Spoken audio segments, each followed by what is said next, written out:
지금은 공포와 기회가 공존하는 시점입니다. 2025년 들어 무역정책 불확실성 지수가 역대 최고 수준을 기록했습니다. 이 지수는 뉴스 보도, 정책 발표, 시장 반응을 종합해서 정책의 예측 불가능성을 수치한 건데요. 현재 수치는 2018년도와 2019년 미중 무역전쟁 당시보다도 높습니다. 이 수치가 상승한다는 건 시장 참가자들이 정부의 무역과 관세 정책의 방향도 강도도 예측하기 어렵다는 의미입니다.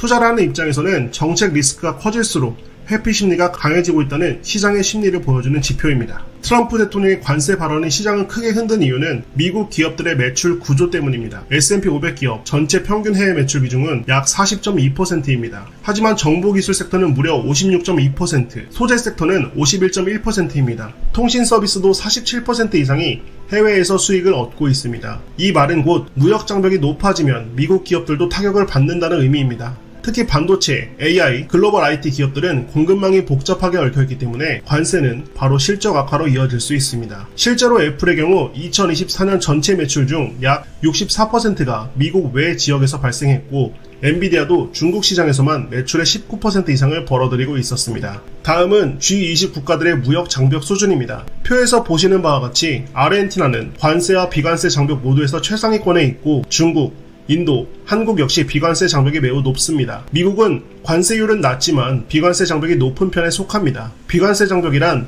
수입 쿼터, 인증 요건, 원산지 규정 등 눈에 보이지 않는 무역 제한 조치들을 의미합니다. 이 수치가 말해주는 건 글로벌 공급망은 지금도 국가 간 숨겨진 장벽들에 둘러싸여 있다는 점이고 트럼프가 이 장벽을 더 높이겠다고 말했을 때 공급망 전반의 충격이 예상보다 클 수 있다는 것입니다. 제조업 지표도 하락하고 있습니다. 2025년 3월 기준 미국 제조업 PMI 지수는 48.9%로 기준선인 50을 밑돌았습니다. 50 이하면 제조업 경기가 위축 국면에 들어섰다는 뜻입니다. 신규 주문 지수는 46.1%로 더욱 낮은 수준을 차지하고 있습니다. 이는 기업들이 향후 생산을 줄일 가능성이 높다는 의미이기도 합니다. 고비용 구조, 공급망 불안정, 관세 이슈 등이 맞물리면서 기업들은 생산과 투자에 소극적인 태도를 보이고 있습니다. 미국 전체 소비 지출의 51%가 상위 10% 계층에서 나옵니다. 이 말은 곧 나머지 90%는 소비 여력이 매우 제한적이라는 뜻입니다. 팬데믹 당시 생긴 초과 저축은 상위 10%는 여전히 1.3조 달러 이상을 보유하고 있지만 하위 90%는 거의 모두 소진해 지금은